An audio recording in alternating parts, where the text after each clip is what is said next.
You're listening to the Brenton on Tour podcast. That's right. He travels the world running concerts and searches for the best coffee, people, and amazing stories so you don't have to. Pay attention, you're going to learn something for a change. This is a show about all of those things and much, much more. You're blowing my mind right now. I hope someone's recording this. So settle in, pour a cup of amazing coffee. He's a coffee snob, by the way. Crank that ghetto blaster and enjoy the 150,000 ranked podcast in the land. Fake laugh. Hiding real pain. I think that's an exaggeration. It's the Brenton on Tour podcast. Any question? Here's BD.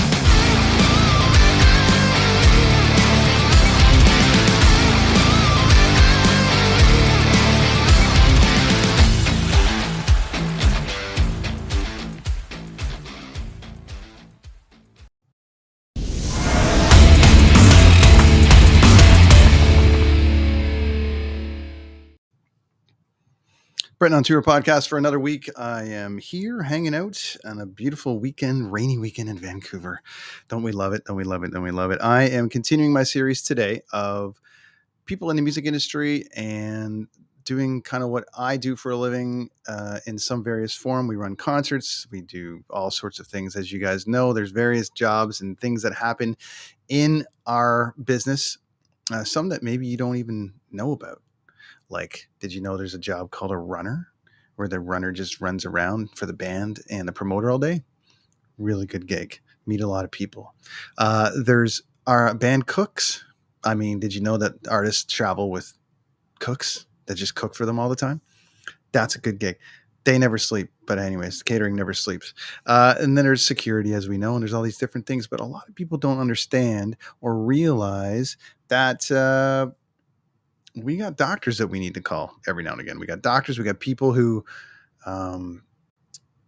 artists get sick and bands get sick and things like that happen all the time on tour. And you can't just really take them to the emergency room, or you can't really just take them to just a walk-in clinic or something all the time, because you're going to be waiting around. So we have people like my good friend that's going to join me today, who actually is a savior for us in the business, because he's somebody that we can call, who's on call for us basically at any point. And his name is Dr. Sam Gutman, and he joins me today. How are you, sir? Good to see you. I'm outstanding. Thanks for having me. It's I'm a big fan of the show. I'm a fan of you, buddy. For anyone not realizing that or not familiar with my tale, but I did have a little batch of the old COVID there. And, this guy on with me right now was my doctor and is my doctor, at least in current state of things. He may have to maybe take a break from that soon and stop bugging him over my post long haul conditions and some of the stuff that we've been going through. But Sam was one of the first people to call me when this went down. And he was also a very, very resourceful and amazing person to have at my disposal as I was going through COVID and wondered if at the beginning stages, if I was going to die or if I was going to pull through this thing. I had no idea what the hell was going to go on. So Sam is here, and he does a billion things, including having a company called RockDoc, which I'll let him explain what he does. But I appreciate, first and foremost, let me just tell you, I appreciate everything, my friend. Thank you so much for being such a consultant in my world and being a non-agenda voice of reason, as I said, as we go through and try to manage this COVID thing. You were the guy that made it all kind of make sense for me. So I hope everyone listening will pay attention, because this guy's got the straight goods. So welcome to the show, Sam. Let's tell everybody, what the hell got you into this music industry, man? Go ahead. Probably the primary reason is I have absolutely no musical talent whatsoever. So the only way I could get involved in music, not being able to play and being a failed band manager, was to apply the medical talents to this. So yeah, I've been a fan forever. Back in the day, my buddy and I would save up our money and basically go to every show that came to town. And I was just fascinated by the production and how things came together, and different bands would highlight different things. And, I'd study how they rigged up the lights, and would look at all the speakers and everything, and just really, really loved the energy and the excitement of shows, and was a big music fan. And so, as I grew older and matured and whatever, I went to med school, and that was where I ended up. And then I realized, well, geez, I could sort of put these things together. And um, a little bit of good fortune, somebody who knew somebody who knew somebody who knew a guy who knew a guy. Van Halen came to Vancouver, and Van Halen was my favorite band in high school, even though I never really told anybody that. But yeah, they came to town and they needed a doctor, and somebody who knew me. And our mutual friend Ron Mr. called Chamberlain, me. yeah, Mr. Ron Chamberlain. Chamberlain, yeah, called me and said, "Hey, here you're a doctor. Can you come down to the show, and we'll give you dinner and a couple of passes." So I called my sister and I said, "Hey, guess what? I got us backstage passes for Van Halen." And so we went down there and just stood by the side of the stage, and it was like the coolest thing ever. So I just said to Ron, "Hey, if you ever need anything, just call me." And it kind of went from there. Was So that that's how I. was that the first show for you that you actually were legitimately a rock doctor on? It That's the first was. It time you was ever got a Van. call like that, yeah? First time I went down there, and it was, you know, uh, I think it's referred to sort of inside the business as the ambulance tour, because they had all kinds of issues on that tour. A bunch of guys were sick, and Alex had a surgery or whatever. Anyway, I went down there. I did nothing, didn't see anybody, just stood by the side of the stage, and that was enough. Which is, part of part of what I do is just sort of make sure everybody feels okay, and not just medically, but sort of socially. And artists are artists, and sometimes they just need to feel okay, and sometimes you just need to just help them feel okay. And that's not necessarily in the doctor feel good drug sense, but Sure. it's just make sure that they're comfortable, that they know they're looked after, and that allows them to go out and do their thing. So Was yeah, that an actual rock call for that show? Or is that, like, just a standby in case someone dies on stage or someone falls off the stage or someone, which has happened you know several times too. Sure.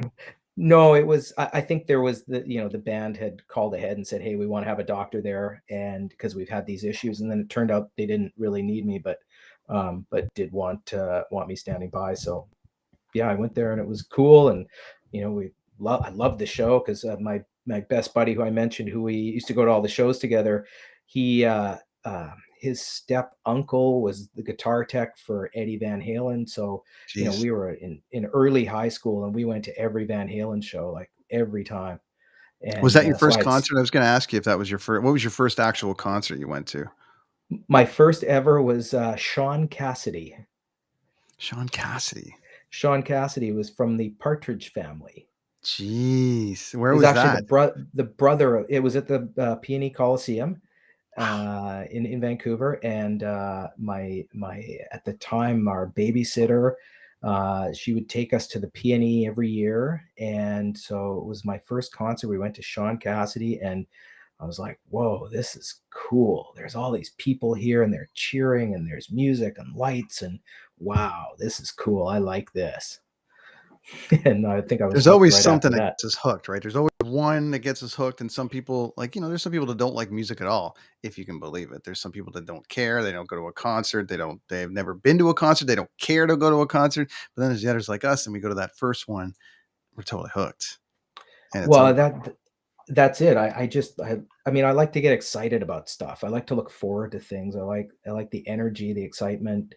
And Yeah. so putting all that together, I'm like the luckiest guy around. I get to do, my three passions together. When Mhm. this business started, was like, wow, okay, I'm, healthcare, medicine, wow, okay. Big events. I love big events, big action, like crowds and gatherings, Yeah. and just all that. And then you put that together with music, and wow, like, holy, I can actually do this for real, for a living, almost, sort of, Yeah. kind of, sort of. You're actually And the epitome of an actual rock doc, like, who lives it, because behind you, if anyone watching at home can see. You've got loads of posters, show posters, all the rest of it. Some of the rock docs that we get on these shows are literally, and this happened to me in like Albuquerque, New Mexico, just a couple weeks ago. The rock doc I had just came out of surgery and was just happened to be at the show, and he's kind of on call like you're on call, but he was in I think at the University of New Mexico, and he had just done some kind of, you know, major surgery, and then happened to be a fan of the band I was touring with and was there. So when I asked for a rock doc, he loved the music side of it, but that was where it was. He just was a fan of the band. You, as long as I've known you, can go toe to toe with music knowledge with a ton of people, but you got, you know, if you're listening, that's one thing. But if you get a chance to watch this online, you'll see Sam has a whole bunch of rock posters behind him and all the rest of it. So Sam is rock doc. He is a rock doctor. He is, Well, you know, I'm a recovering deadhead, or not even recovering still. I mean, I used to, when I first got out of school, I used to do, you know, I'd do a week or 2 weeks every day, you know, like 12, 14 hours a day in 2 or 3 different clinics, and drive around, just work as much as I could. And then I'd go fly down to California and go to a bunch of dead shows, you know, catch a few shows at Shoreline and up the coast, and then, you know, fly back, work a bit more, and then, you know, go somewhere else and see Fish, or go somewhere else. And I had good friends live down in San Francisco, and we just go hang out and go to the Fillmore and see whoever was there, and Santana, and, you know, all that. So it was tons of fun. So I was really a fan.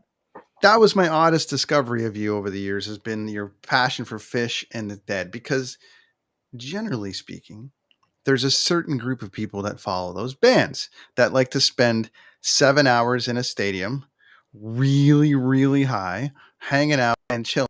And it's very interesting to me that I rarely, I don't say, I rarely meet uh, somebody not in that world that loves that band, that loves those bands. That's like, you know, hey, we're gonna get a little high this weekend. We're gonna have a hangout and do all the rest. It's just very interesting to me. And most of the Deadheads and Fish fans I know are in for that 6-hour show and have a little help to get there. Well, it you know, for me it was kind of the escape, right? Because, you know, I have to say, one of the downsides of being the rock doc Yeah, is I can't go to a show and just be anonymous in the crowd anymore. Like, right. it used to be my escape, right? Like, you know, whatever, my lifestyle was a bit stressful at work and stuff, and so I would go disappear into the crowd, and I'd go to a Dead show and just hang out with the people and the hippies. And I learned this actually at a show in Vegas once: never tell that crowd that you're a doctor, because they've been on the road for weeks and weeks, and they're like, "Oh, you're a doctor. Hey man, I got this thing." And then I'm like, "Oh crap, I'm out of my my Yeah, anonymous right. world, and I'm back to work." So I was like, you know, it's like, "What do you do?" "Oh, you know, I'm in sales, man. I'm in sales." So you talked about managing. You dabbled in artist management before you I did this, did. while you were in med school, or was it you were already a doctor and then you also I was decided already out. you were already out? Yeah, I was out. So I was pretty lucky. I got through really quick. I managed to get through med school and undergraduate quick. I managed to cut off a couple of years, and there was a few avenues that I was able to take advantage of. So I was pretty young when I was licensed. So, you know, I was able to go and work hard for short periods of time and make enough money to just sort of do what I wanted to do, and which was amazing, right? So I was like, okay, well, I can go and manage this band and see where we go and be in the scene and be part of it. And I didn't really have to worry about, you know, earning enough money to live, because, you know, I was already able to make it somewhere else. So I was able to really get into the experience, and you know, I got hooked up with some really close buddies who had a pretty cool band, and we had a little bit of local success and started to have a couple of gigs out of town. And unfortunately, at that point, I realized that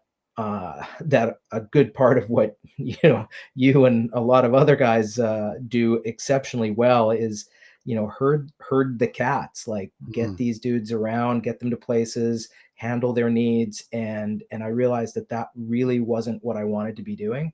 And I also realized that my guys, my band, probably didn't have the level of commitment and drive to get through the difficult life of being on the road. Because it's, what I've learned is it's not glamorous. It's hard work, and it's long hours, and it's tiring, and it's pretty tough on the people doing it. And I realized, or I think I realized, and that, the act that I was tied up with was not going to have what it took to have big success long term, and to get to the point where it was going to be not such a grind. And so at that point I realized that, management and tour management was not for me. So What kind of band? What kind of band was it? I mean, they were, a hippie band. Yeah. So they hippie jam band, and Yeah. Noah's Great Rainbow. So shout out to Gord and Brad and the guys. Wow. So The we journeys we made a couple take, of huh? demo tapes and recording and all that. We did all that stuff. It was super cool. So I got that early exposure, and sort of had some understanding of elements of the business, which I think helped me later on.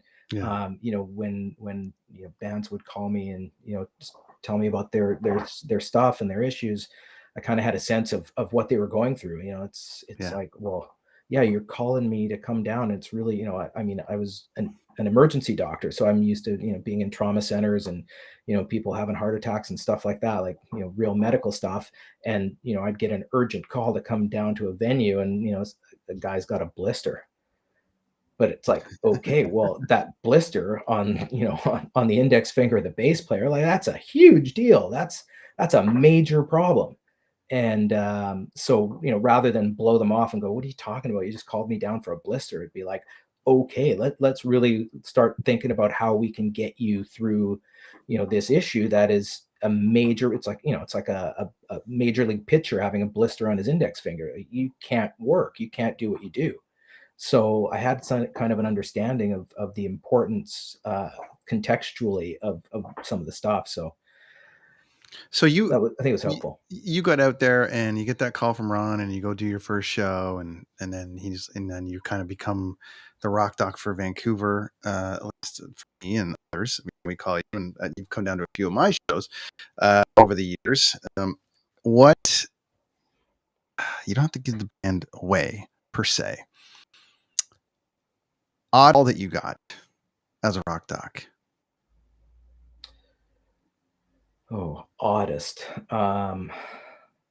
Something that Well, you're like, I thought it was gonna be this, and I was gonna handle it like this, but it turned into this. So well, weird. it's a good point. It's a good question, because I learned over the years to ask what it is that they needed before coming down. So be like, yeah, no problem, I can come down.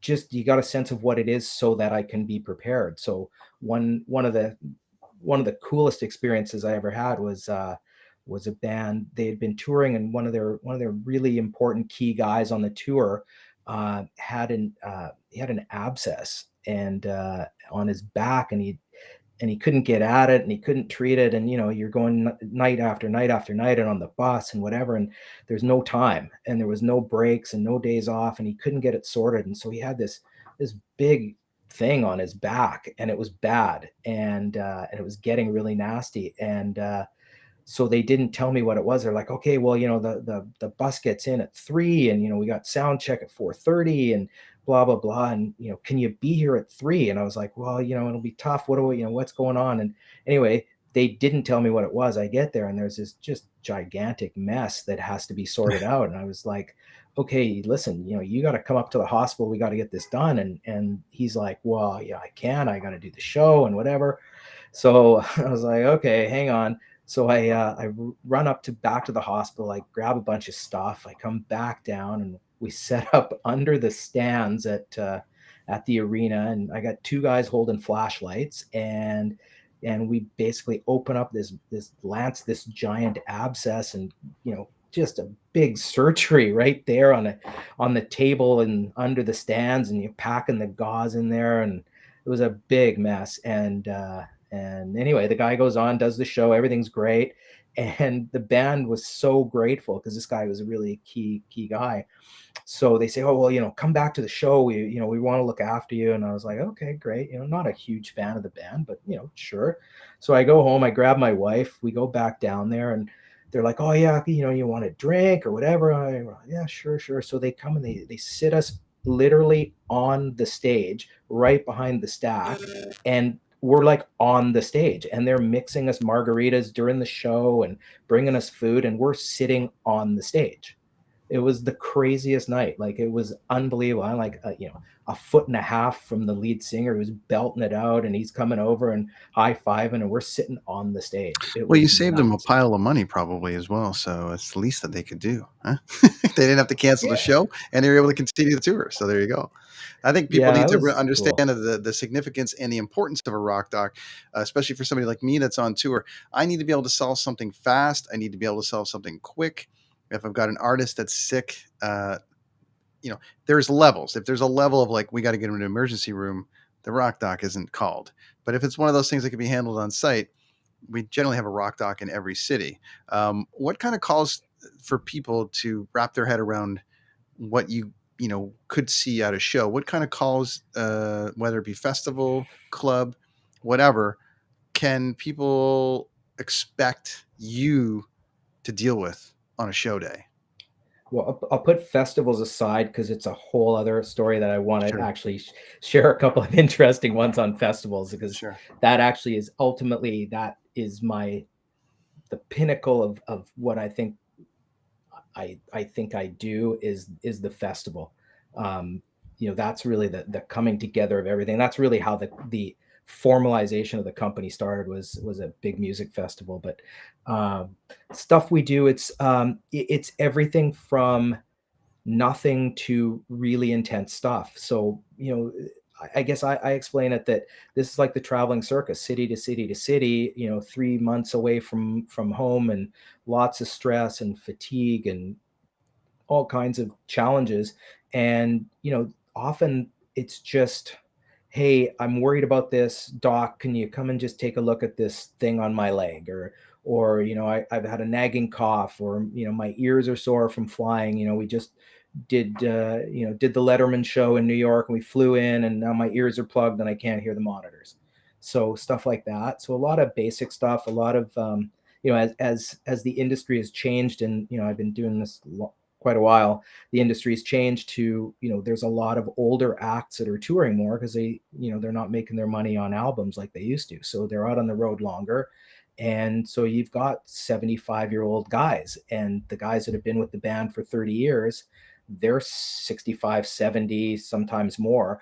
And so those are the folks that need to see their doctors more often: prescription refills, high blood pressure, just usual stuff. And, oh, you know what, I ran out of whatever, I need a reload.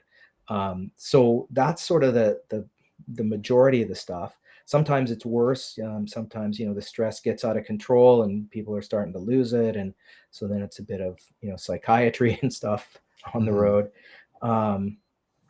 And then, the other is the ubiquitous B12, which is people Explain what people that is to people. it's folklore. It's total folklore. It's entertainment folklore that spans not just music, but film and television and all entertainers.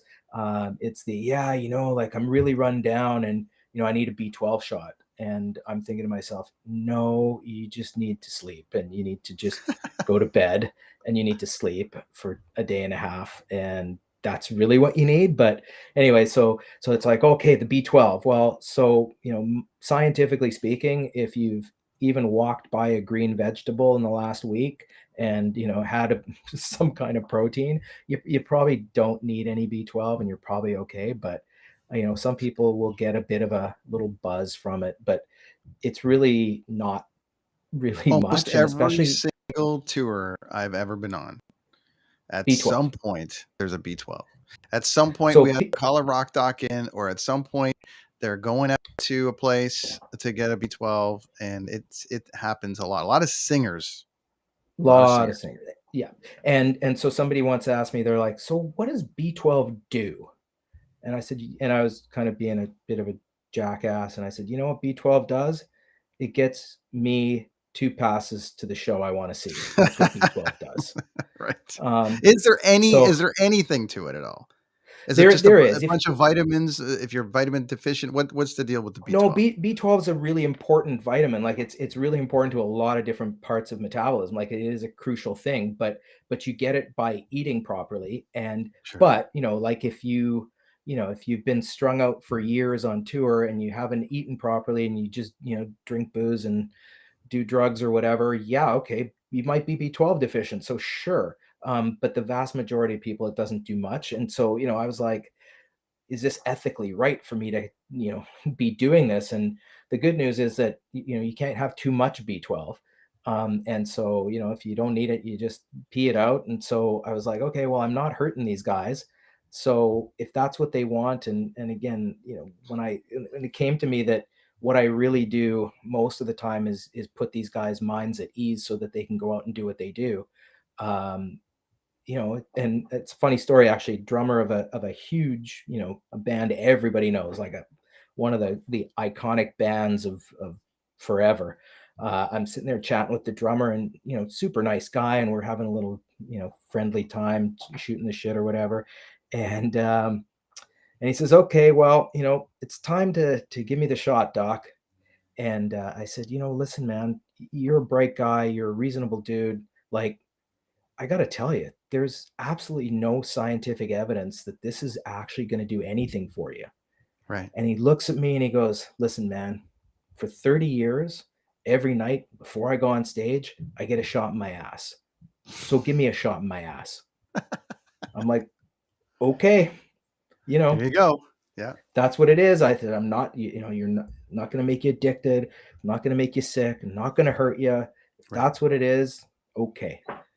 So Now, on a gave him the side note to shot. that, again, we'll leave things anonymous and all the rest of it. And you have ethics and all the things that you have to follow. It's not the 80s anymore or the 90s. And I guess a simple yes or no would do. Have you been put in a scenario where ethics were challenged and you had to say no? Today, every day, Right. constantly. Constantly, not just rock, everything else. But just in this particular But case, it's because sometimes it can yeah, be faced with, well, if you don't do it, then we're not going to play the show. And then it becomes a promoter problem and all the rest of it. But you've got a line to walk there. And totally. what It, happens it's then? What happens then? it's challenging. It is really challenging because and one of the things that we did early on, and our colleague Mr. Fortune um, was the one who sort of put this together.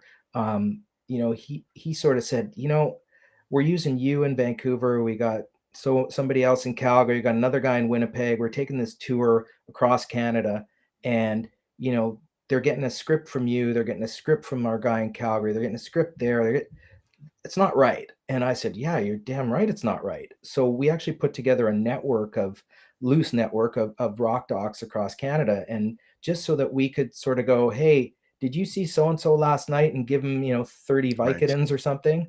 And so that to try to control that a little bit, because at the end of the day, yeah, the challenge is that there's a number of competing allegiances, right? Like, I got to do things right, but I sort of work for the promoter rep, but my responsibility is to the patient, not to the promoter rep, and not to the management, and not And you, to isn't it to you as and well? And your license, right? And all the rest of it. right, totally. So I got to do the Right. right thing medically, but Right. yet the right thing medically for somebody, just to be totally straight up, a guy who's addicted to narcotics, who is run out of his pills, he's not going to feel very good going to do the show, right? So, but I'm not helping him by giving him a script for 100 pills, right? Mhm. So it's always a challenge to try to address the issue and try to solve the problems. And that was one of the things that I enjoy, is the challenge of trying to Manage figure out that. how to dance that line Mhm. and do it properly, and recognize the importance to everybody. It's so it's certainly a challenge, and happens a lot. And I kind of evolved some ways around to dance around it. And people would go, "Oh, listen, hey, can I get some Vicodin?" Is always the one, Yeah. Vicodin or Ambien. But I'm like, well, you know what, we're in Canada, we don't actually have Vicodin in Canada, which is true. There is no brand name Vicodin in Canada. There is, you know that drug does exist in Canada, but it's Sure. not under that brand name. So I was like, I'm not lying to anybody. It's like, hey, dude, we don't have that. I can give you an alternate medication that's less harmful, that's less bad, and I'm not going to Yeah. give you 100 of them, but whatever, just to address the issue. Anyway, it's I it's love the always a fact that challenge. Dave and yourself and everybody at Dave Fortune, hi Dave, put that together so you guys could talk, because we as promoter reps running shows, we're not drug dealers. Right. I'm just saying. And there's always a call about this or there's a call about that. But having a backup like this, and you want it, let me walk this carefully, but you want the show to happen. People have mental health and addiction issues that need to be addressed. And that's what doctors are for, to address that issue through us. If they need help, we send them to you. You tell us what to do.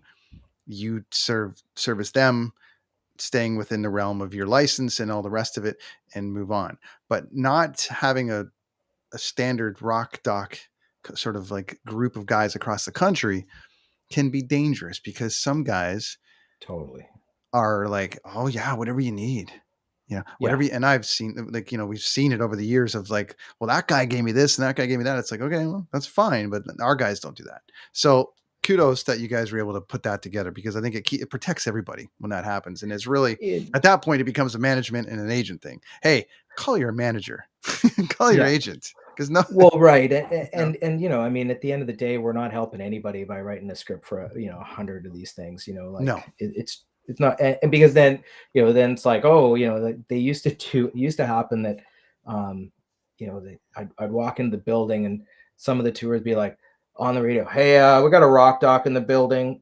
And then all of a sudden, every Everyone's truck there. driver's got a sore back, and That's I got a headache, I got migraines, and this. And so it's like, okay, you guys, just tell me who we're seeing, call them on their phone, just don't put it on the radio. Don't make it hard. So you start the company, you do the whole thing. I want a festival story from you / funny story from you. Just a few picks for people watching at home, but some of the things that you guys do is event stuff. So there's your team.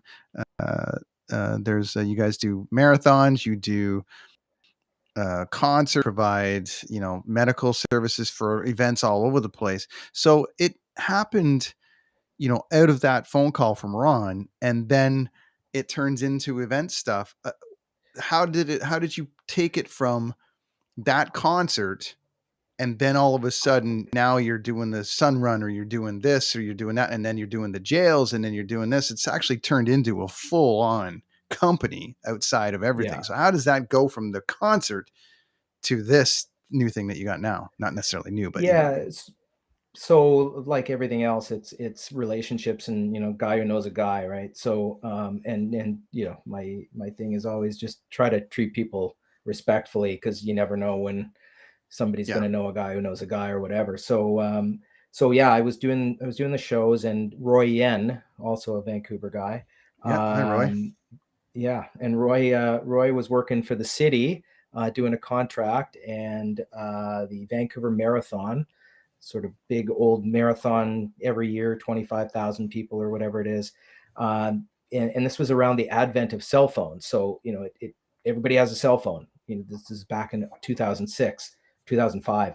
And so somebody falls down or trips or falls on a race, and 35 people call 911 all at once.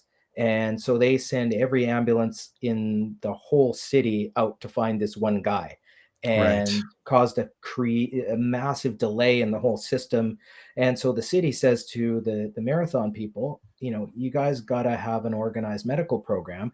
And in those days, event medicine was, you get one doctor who volunteers, you get a couple off-duty paramedics and a couple of firefighters, and you borrow some stuff and grab some gauze pads, and you throw it all together, or you go down there, you do your best, and that's it. And I was one of those guys who would volunteer because I love big events, I love stuff, and I realized that I'm like looking around going, I'm the only guy who's got malpractice insurance here. I'm the only guy who, is going to get taken down. Everybody else is just trying to do their best. And, if there's a problem, it's me. So at that point I said, you know what, I don't really want to do this anymore unless I do it properly, and unless we formalize it. And so then Roy Yen phoned me and he goes, listen, we need a medical plan for, the marathon. Do you want to be the medical director? And, I always had a sort of short attention span. So I'm like, yeah, cool. That'd be something fun to do. So little did I know the amount of work and planning that was involved. And it was 6 months of like a ton of work to make no money, but did it, and it went off okay. And I was like, okay, cool. I like this. So let's make this a little more formal. And so started to put together some systems. And this was, leading up to the 2010 Olympic Games.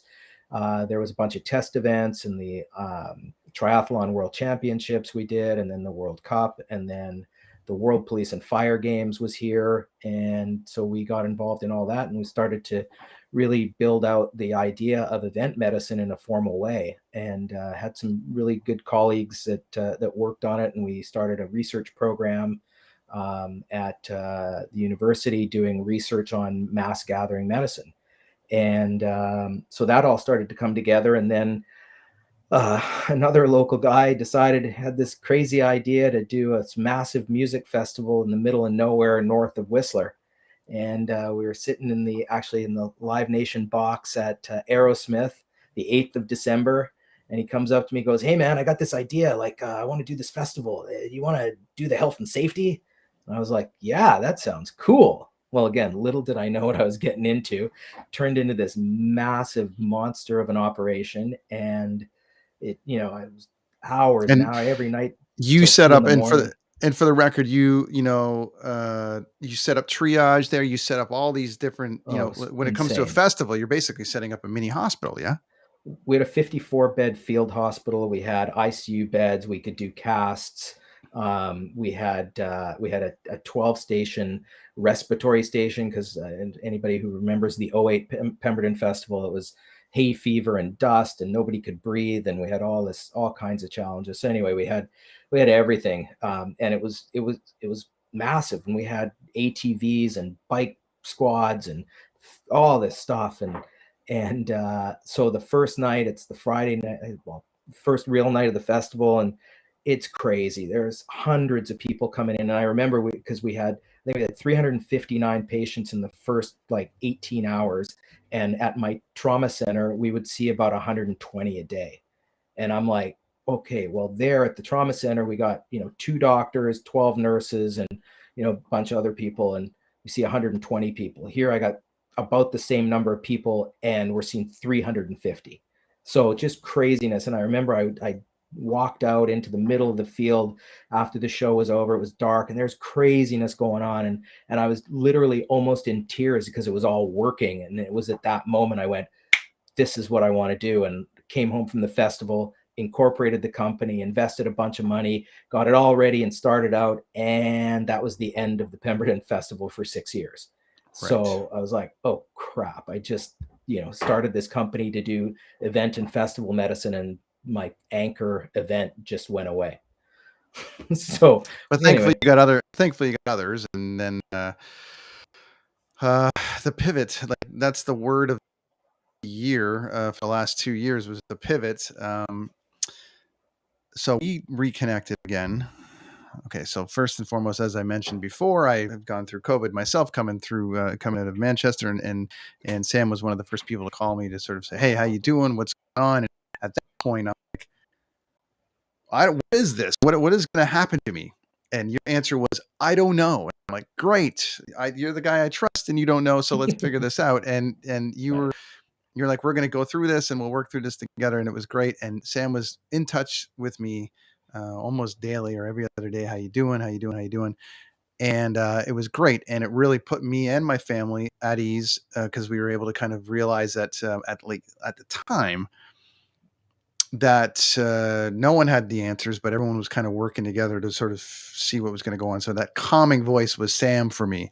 But it did open the door for you to another side of the business, because the music in the industry shut down, basically, and events shut down, but film and TV did not. So, well, they did initially. So we were dead in the water. So all of our events, fortunately, we have another parallel arm of the business where we look after some correctional facilities and provide medical services there. So Yeah. so we were still operating there because, of course, the jails were still going. So we were okay. But all the action, all the events, I had just been doing shows in Mexico. So I had done a string of 6 shows, was home for 2 weeks, and was supposed to go back down and do this massive rave in Cancun. And so all of a sudden this all stopped. And so the first 3-4 weeks, I was like, oh gosh, this is a great vacation. I love being home with the kids and the family. This is amazing. And then I was like, uh-oh, we're done. Like, there's nothing here. And I had sort of visibility that it was going to be 18 to 24 months. And so I'm like, oh crap, what do we do now? And I was really concerned about it. And a couple weeks later, one of our long-term clients that we've done a lot of stuff for, and called us and said, look, we're an international distributor of apparel, and we're going to stay open, and we need to know how we can keep our distribution center safe. So can you help us? So I was like, yeah, sure. We'll help you figure it out. So we started to go and help them figure out, okay, yeah, what are the questions that you got to ask? We all know them now, right? Have you had a cough? Have you had a runny nose? Whatever. But nobody knew that at that point. Right. And checking temperatures. Okay, well, we need thermometers. Okay, well, let's source some thermometers.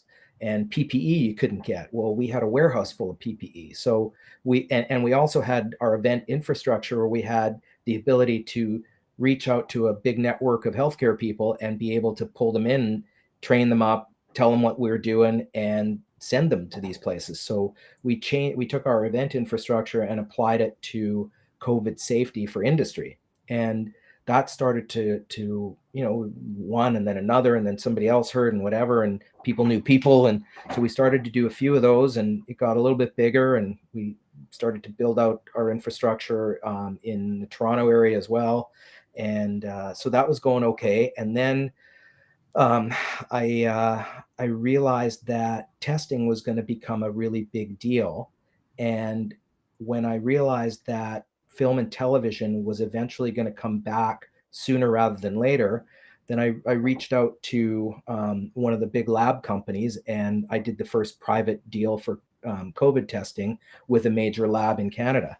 And we did a deal. I just said, look, I'm going to do testing. I don't know what it's going to look like, but I'm going to do it. And I want to do it through you guys. And so then we started to do some commercials, and the commercials they didn't know what they were doing.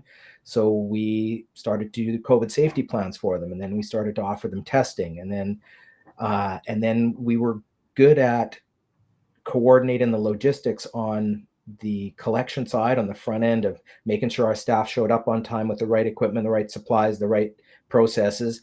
And then we were also good on the back end of the reporting. So being able to collect all the reports together and get them back to the productions on time so they could do their stuff. So that's how we started out. And then we grew and grew and grew, and more people and more films. And then, TV and film series started coming back, and then it just kind of exploded. And so that's where I reached back to, Dave Fortune and yourself, and then you guys helped build out the network of all these touring people who were sitting at home going, what the hell am I going to do? And I got nothing going around. on. There's the No do. income. We're And so, like, much yeah, going you were on selling there. cars. I was buying cars for a friend of mine. He was like, hey, I got a dealership and we need used cars. And I'm like, I've never done that before. And then calls, and you probably also haven't done this before.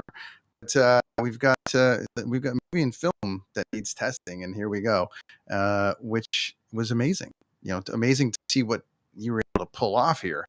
What was the company numbers? Like, I'm not talking financially. I'm talking how many people were involved with the company pre-COVID and since. Yeah, so our model's always been pretty lean, just because events, they're so up and down, they come and go, and you can't plan. So we kept a very lean infrastructure of very few employees, and literally a mom and pop shop. It was my wife and I and 2 others, or 2.5 others, basically were operating the company. And then lots of clinical people would come and go and fill the shifts and stuff. But so there was 4.5 of us in August of 2020, and now we're about 100 and something.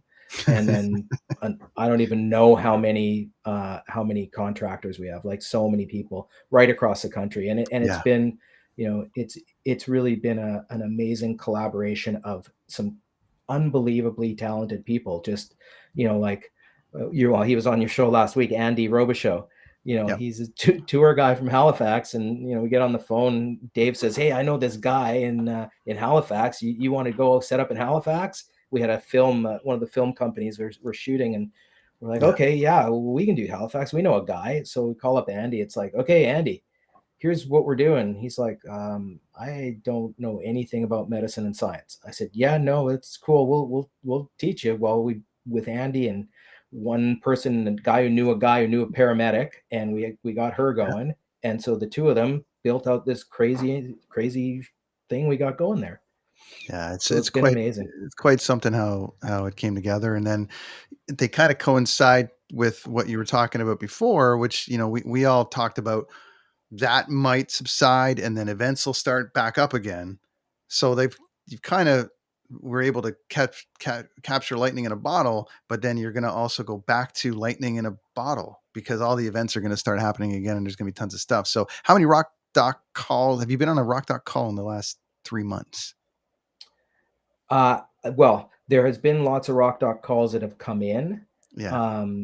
Mostly film related, not music related. Yeah. And I haven't done them just because I'm busy with other stuff. And the good news is we've got a big team now. I'm like, what a luxury. I've actually got people on my team. I'm not the guy in my garage packing the bags to go out for the first aid gigs, which is how we started. Like every other story, it's he started in the mailroom or packing the bags or whatever it is. But so now we've got some super talented people, lots of docs, and so yeah, it's happening. It's interesting. It's different. It's definitely different. And I know you've been out experiencing.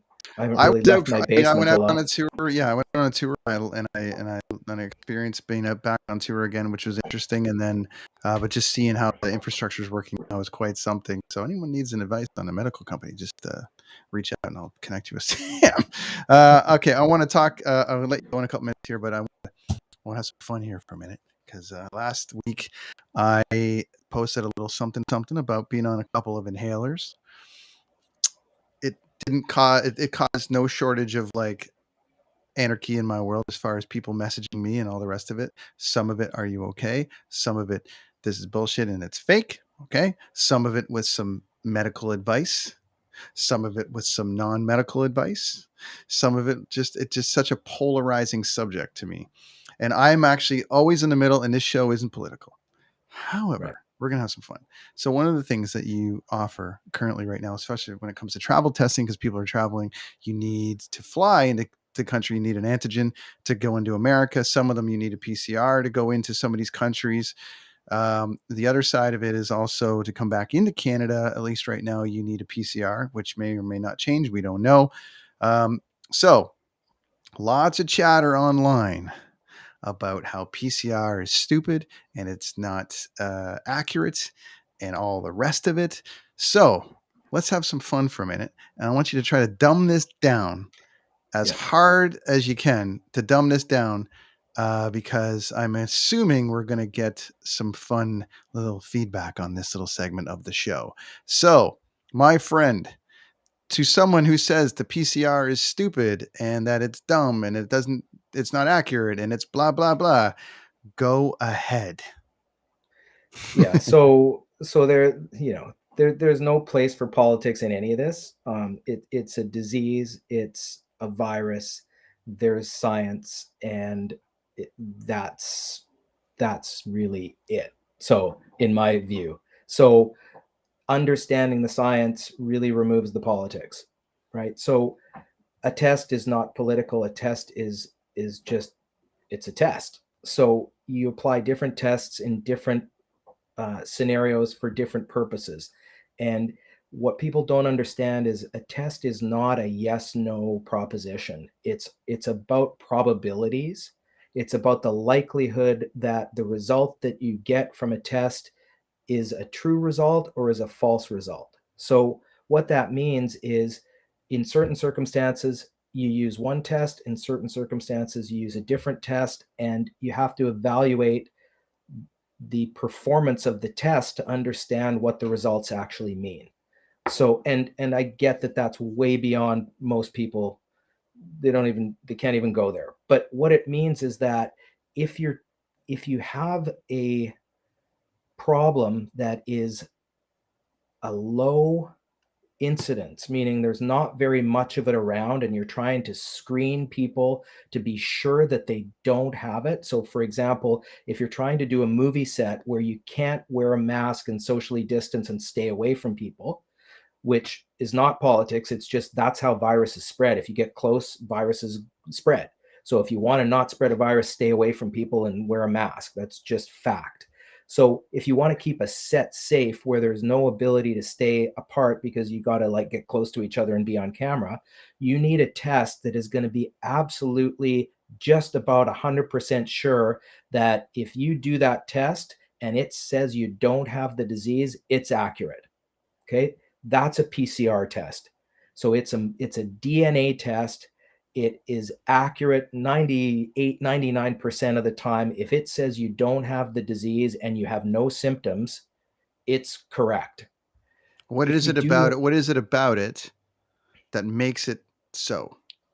Because it's actually detecting the DNA of the virus, the genetic material that defines the virus as the virus. And there's nothing else that does that. It either is or it isn't. The rapid tests. Sorry, one second, Sam. Yeah. What is the argument then from the Facebook doctors that are saying PCR is full of lies? What is their argument? Where are they getting that though? Like where did that come into their head? Where did that come into their head? Well, let's remember that in medicine, doctors, same as mechanics, contractors, lawyers, accountants, there's good ones and there's shitty ones. Because this is an interesting subject. This is an interesting thing for me because when I was in the States and I had probably 3 or 4 rock docs out on my trip.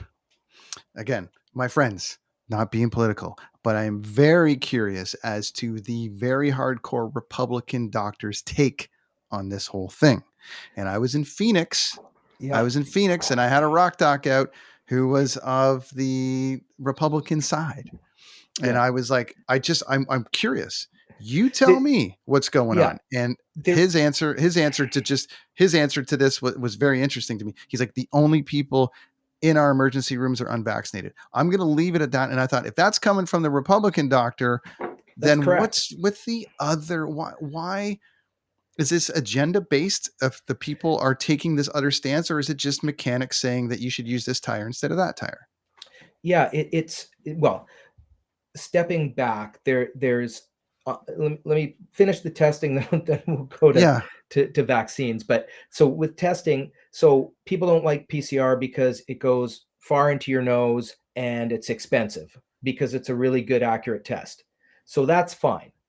It is what it is. It's the most accurate. If you really want to be sure, do a PCR test. So what about a rapid test? Well, rapid test is inexpensive. It's not looking for the DNA of the virus. It's looking for a piece of protein on the outside of the virus. That's a much more variable thing. So the protein can be kind of like it, sort of like it. And the technology that's used to generate the yes or no is just a less accurate technology, full stop. It's just not as accurate. So if you want to use a rapid test as a screening test, so you're looking for a disease that's not there because you're talking about non-symptomatic people, not symptomatic, but people without symptoms who are otherwise healthy. They've gone through their list of questions, they're not sick, and you go and you give them that test. It's not that accurate. If it says that you don't have COVID, it's wrong, depending on which test you use, up to half the time, meaning you're flipping a coin. So whether it's $5 or $120, it's still not the right test to tell you that you don't have the disease. Now, if it depends on what you're trying to do. If you've got a healthy vaccinated population who are not symptomatic, you can spend $5 on a test and it's going to pick up some tests, some positives, and you're going to catch some cases that you wouldn't catch from just asking the questions. So Right. that's an appropriate use of it. But you got to understand which test you're using, when, and why. And it's not about politics, and it's not about freedoms. It's about what are you trying to achieve and which test are you using. So that's tests. I've never met a more polarizing issue the whole time I've been alive. This is over religion. I guess it ranks up there with race. Race is terrible. This is the Yeah. hate that's coming from both sides. I'm just like, this is unbelievable. So it's really something. You're right. I was talking with somebody last night, and a bright woman, and we were chatting about this stuff, and I asked her the question. I said, what do you think? Would this have been different if this occurred not at a time when there was a trend towards, right-wing nationalism? If this happened 20 years ago, would it have been the same kind of vitriol and polarization? I think not. I think it just happened. It was, a bit of a perfect storm of stuff going on, and people jumped on board with this train. And, obviously it didn't help. It didn't help in the States when you have a leader that's like, I'm fine. It was fine. I got over it in 20 minutes. It was the best. Yeah. The best disease ever. He also had a $500,000 worth of drugs that the rest of us can't get access to, like the monoclonal antibodies and these amazing medications that are $25,000 a dose that the rest of us don't get. So, that's true also. Like, he was better in a day and a half, but it's because he had these drugs. I heard someone say that because of the narrative, and I don't disagree on the fact that this probably hasn't been explained enough. The whole thing, it's so like, well, what about this? And I heard this and I heard that. Someone had told me the other day, they should have just said SARS is back. SARS 2, the sequel. And people would have been like, oh, SARS is back? Let's be careful. You know what I mean? Yeah. It was just an interesting kind of thing where it was like, I wonder if they just would have came out and said, looks like SARS is back.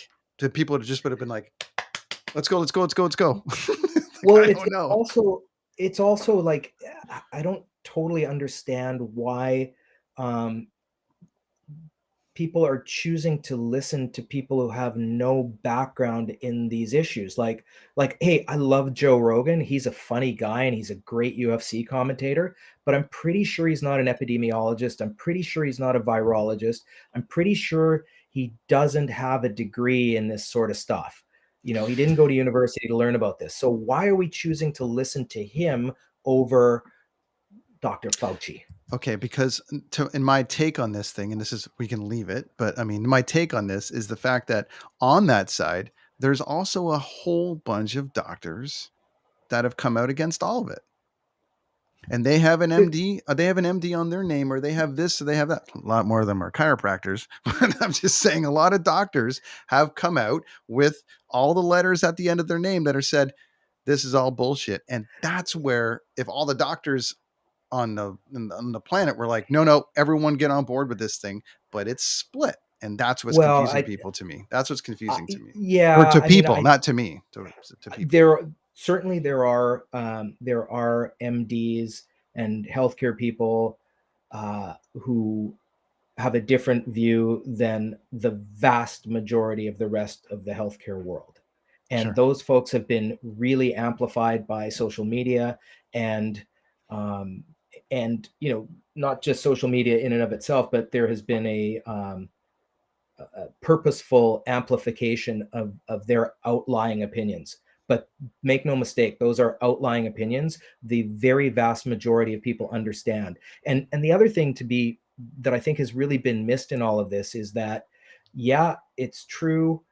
We're never going to eradicate this thing. It's endemic. It's here. The goal is not to stop every single case. The goal is to protect the capacity of the healthcare system. And that's really been missed in the narrative, is that, the goal of vaccination is to protect the healthcare system so that if you get hit by a bus, there's an ICU bed for you, so that there's doctors and nurses at the ER in the hospital who can handle you. That's what it's all about. And so that people can get the surgeries they need. And, part of this is and that's where the politics comes in, is that some of these decisions are not just individual, they're social decisions, and people have different views on individualism and libertarianism, and that's okay. And that's where I think the disconnect is that people don't understand that choosing to vaccinate is not just about protecting you, it's about protecting everybody, which then comes back and protects you. And there are people that don't get that and choose, they legitimately don't get that. It's like, I'm all about me. I'm going to look after my own, my own Well, self, my own there's family, and that's it. yeah, and Joe's taken. There's a whole bunch of other takes. My immune system is enough. I mean, what do you say to my immune system is enough? Let's How do you remove know? How do you know? How do you know? exactly. How do you know? How do you know? I You want to don't know make this until you know. I want to make this point, Sam, because the that I want to make and the that I made last week is this: you don't know. I Yeah. had a relatively calm COVID experience, to tell you the truth. Mine has all been post. All my shit has been post. You know this. All my stuff has been post. Everyone's like, I'll be Yeah. fine. I already had COVID or I'm going to get over it.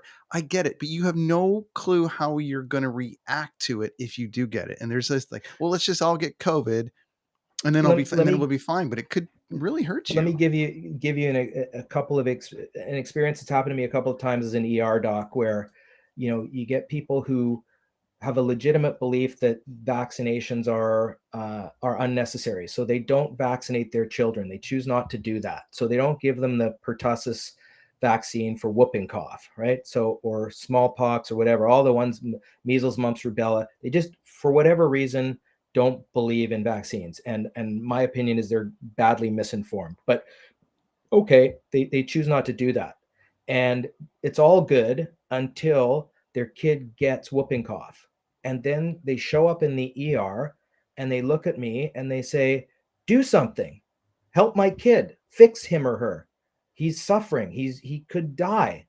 And my answer is, my answer in my head, not what I say to them. My answer is, you missed the boat. That's why there is a vaccine, because there is nothing to do once you get it and you're here. And that's why we vaccinate, because once we're here, there is nothing to do. And so rolling the dice that you're going to be the that whatever 80% of people that have a case that's not a big deal and you're totally fine, you don't know if you're the one who's going to end up in ICU. You don't know if you're the one there. And once you do, there's very little that we can do as healthcare people to save you or fix you or make you better, because the only tool we have is the vaccine that has to be given upstream. And so it's like, people don't get that. And I really don't know how to explain that to people. And some people are just like, hey, you know what? Okay, great. I understand. And I'm going to take the chance. And yeah, 85, 90% of people in ICU today, all over the world, are unvaccinated people. And pretty much all of them are saying, damn, give me that vaccine. And the ICU docs are like, yeah, Or sure, but it's a little late. fix me with this stuff. And then you're like, well, do you want to know what's in this stuff? No. Just No, fix me. just So fix me. Just fix me. Yeah. I'll let you go here. I just got one more thing to kind of end this thing on this side, and this is as medical and all the rest of it as we get on this. But I want people to, come out of it with, they can take whatever they want out of this thing. I'm just curious for myself.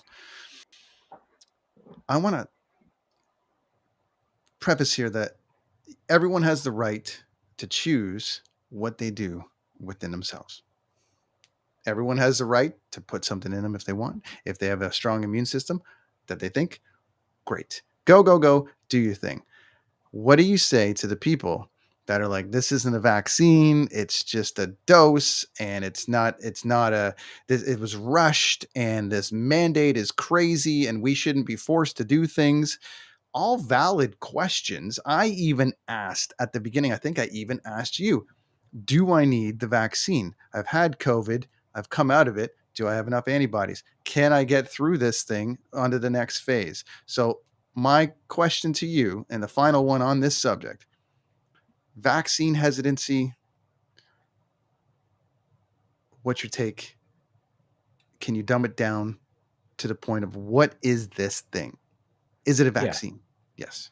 Yeah. So you got to separate out the I don't like to be told what to do from the I have legitimate concerns about the safety and efficacy of the vaccine. So for the people who say government isn't going to tell me what to do, my answer to them is, what about drunk driving? Okay, you're not allowed to drunk drive, not because any of us give a crap whether you drunken drive your car off a cliff and harm yourself, that's your choice. But the fact is, you're going to take out a bunch of healthy people. And so my view is, by getting a vaccine, you're reducing the likelihood of passing it on to others and reducing it in the community. So it's a bit of a communal decision, and I get that some people don't like that. But if it's because you don't like being told what to do, government tells you what to do all day long. You can't walk around with a loaded firearm without a license and training, and depending on where you are, it's different rules, but whatever. You can't drive a car without a driver's license. So government, by living in a social society, there are rules, and this is a rule that people and governments and the consensus, the social consensus, is that this is something to do to protect us all so that there is healthcare capacity. So I don't have a lot of time for the government tell me what to do argument.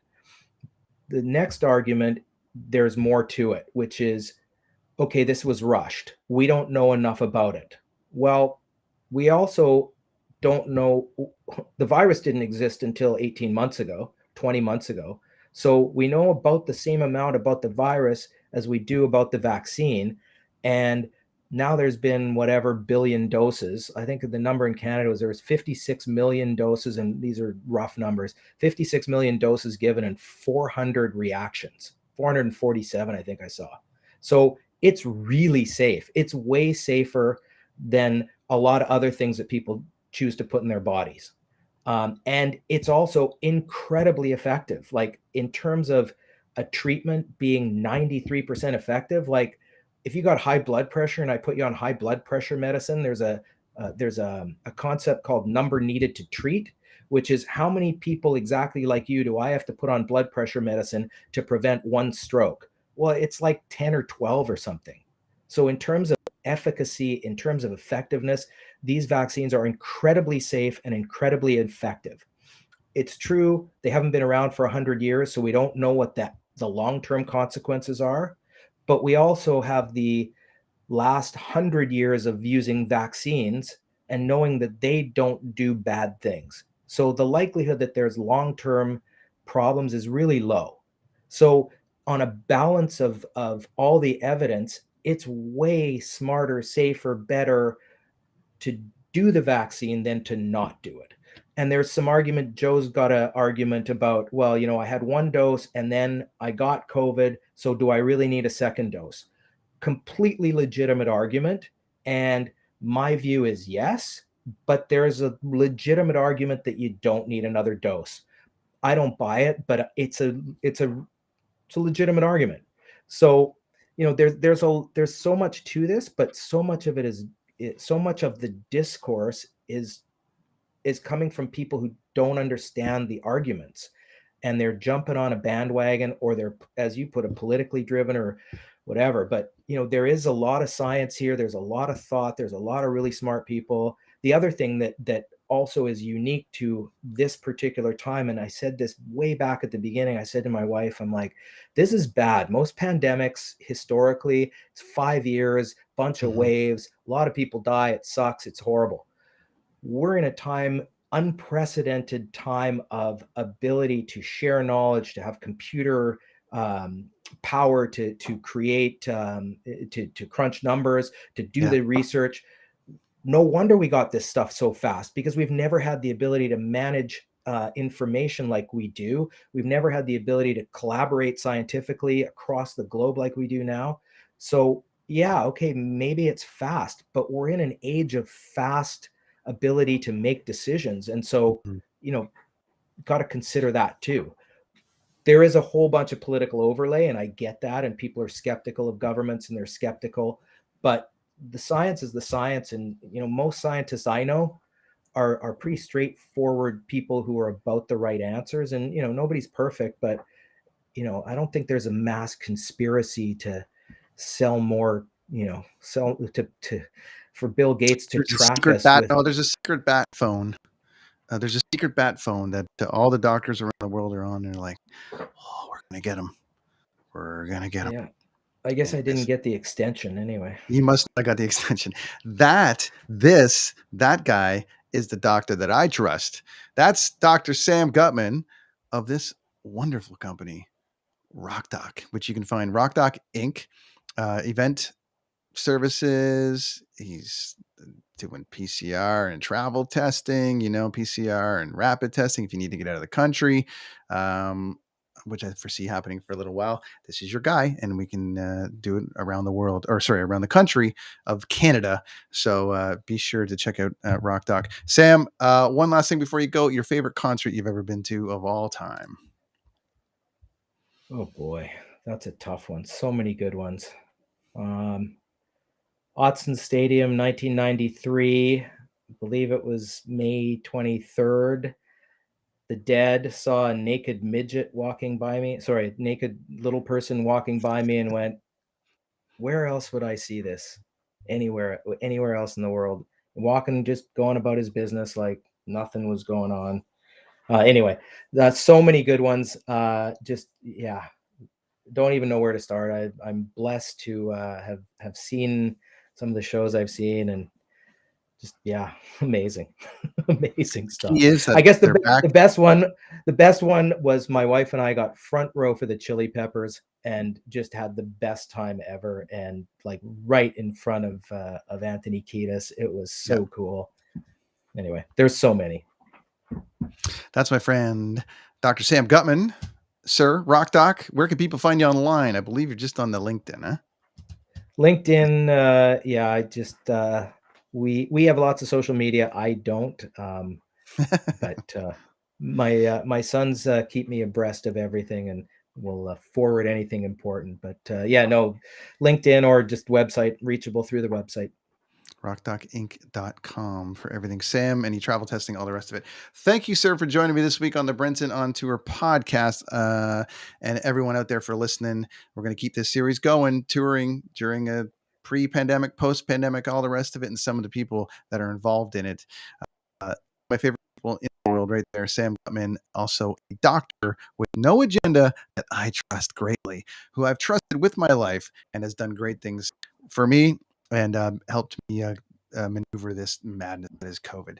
That is the Brinson on Tour podcast for another week. Thank you very much, everybody, for tuning in, and we'll see you next week.